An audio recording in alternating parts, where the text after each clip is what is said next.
This is a Teja News Television broadcast. Nandyal జిల్లా బనగానపల్లి నియోజకవర్గంలోని కొల్మిగుంట్ల మండలంలో నివసిస్తున్న దళితులు మరియు నిరుపేద కుటుంబాలకు ప్రభుత్వం తరఫున 3 ఎకరాల వ్యవసాయ భూమి 3 సెంట్ల ఇంటి స్థలం కేటాయించాలని బాలమహానాడు రాష్ట్ర అధ్యక్షుడు బెల్లం రాజ్ కుమార్ డిమాండ్ చేశారు. ఈ మేరకు ఆయన జిల్లా కలెక్టర్ కార్యాలయంలో డిఆర్ఓ రాము నాయక్ వినతి పత్రం సమర్పించారు. దళితులు ఆర్థికంగా వెనుకబడిన కుటుంబాలు భూమి లేక ఇబ్బందులు పడుతున్నాయని, వారికి జీవనోపాధి కల్పించేందుకు 3 ఎకరాల సాగు భూమి ఇవ్వాలని కోరారు. అదేవిధంగా గృహ నిర్మాణం కోసం 3 సెంట్ల ఇంటి స్థలం కేటాయించి ప్రభుత్వం సహకరించాలని విజ్ఞప్తి చేశారు. ప్రభుత్వం తక్షణ చర్యలు తీసుకుని అర్హులైన లబ్ధిదారులను గుర్తించి భూములు కేటాయించాలని ఆయన కోరారు. గౌరవనీయులైన కలెక్టర్ గారికి మాల కులం నుండి ధన్యవాదం. కొలింగుండ మండలము 32 గ్రామాలు ఉన్నాయి. 32 గ్రామాల్లో 20 గ్రామాలకు మాలలు, 20 గ్రామాల్లో మాలలు ఉన్నాయి. మాలకు సరైన పొలాలు కానీ సరైన ఇల్లు స్థలాలు కానీ లేవు.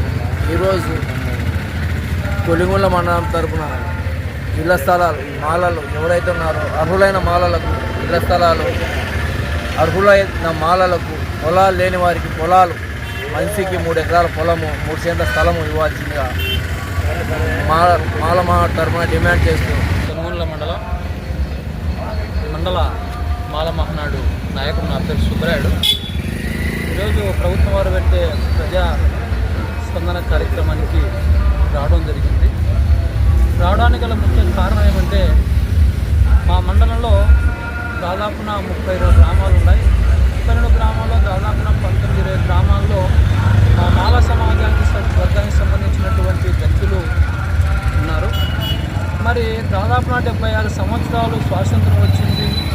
దళితులకు ఏ ప్రభుత్వం మేము పెద్ద పీట వేస్తామని చెప్తారు తప్ప, మరి గ్రామాల్లో ఈరోజు ఒక మండల మేజిస్ట్రేట్ అయినటువంటి తహసీల్దార్ గారు కానీ మరి మండల ఇన్స్పెక్టర్ గారు ఎవరైనా కానీ పోయి ఆ గ్రామాల్లో పోయి అక్కడ స్పందించి వాళ్ళని చైతన్యపరిచి వాళ్ళ పరిస్థితులు ఎట్లా ఉన్నాయి, వాళ్ళ జీవనోపాధి వాళ్ళు ఏం చేసి ఉంటుందని చెప్పి ఒకరు కూడా గ్రామాల్లోకి వచ్చేటాలను దళితుల ఇళ్లను పరిశీలించి అవగాహన సదస్సులు జరపడం లేదు. మరి ఎన్నోసార్లు తహసీల్దార్ గారికి మేము చెప్పడం కూడా జరిగింది. మా మాల మహానాడు తరఫున, సార్ మీరు గ్రామాల్లోకి వెళ్ళండి, అక్కడ పరిస్థితులు ఎలా ఉన్నాయో మీరు గ్రహించితే మరి ప్రజలకు చైతన్యతలు అవుతారని చెప్తే వారు ఎక్కడ కూడా ఏదో తూతుమంత్రంగా చేసి అక్కడ కాలం జరుపుతూ ఉన్నారు.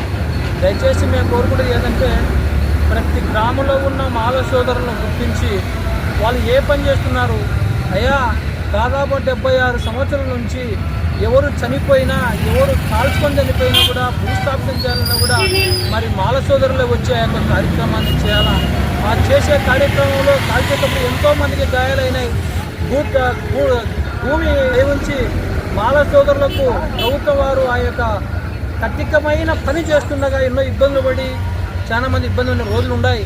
ఇప్పటికైనా అధికారులు కానీ ప్రజాప్రతినిధులు కానీ గుర్తించి కుటుంబానికి ఒక 3 ఎకరాల ప్రభుత్వ భూమిని, కుటుంబానికి ఒక 3 సెంట్ల ఇళ్ల స్థలాన్ని ఇచ్చి మా మాల సమాజాన్ని కాపాడవలసిందిగా మాల మహానాడు తరఫున డిమాండ్ చేస్తూ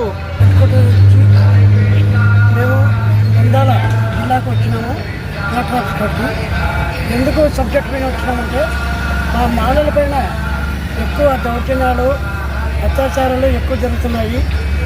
కాబట్టి ఈ ప్రభుత్వం వారు వెంటనే దయవుంచి గ్రామాల్లో ఎలాంటి కొరత లేకుండా, గుణమత భేదం లేకుండా చూడాలని ప్రభుత్వం వారికి డిమాండ్ చేస్తున్నాం. ఇప్పటికైనా పల్లెటూళ్ళల్లో చదువుకుంటూ చాలా మంది ఉన్నారు, కానీ వాళ్ళు కూడా ఈ రోజుల్లో చైతన్యం రాలేదు. ఎందుకంటే ఊళ్ళో ఎత్తుదానికి భయపడి అట్లా అయిపోయింది పరిస్థితి. ఈ రెవెన్యూ వాళ్ళకు చెప్తేని ఒక సభ్యుగా చెప్పినా కానీ వాళ్ళ ఊళ్ళలోకి వచ్చి ఏం జరుగుతుంది ఏం కథ అని పట్టించుకునే స్పందన లేదు. కాబట్టి నేను వేరే ఒకటే మాట్లాడుతాను, నాకు ఎలాంటి అన్యాయం జరగకుండా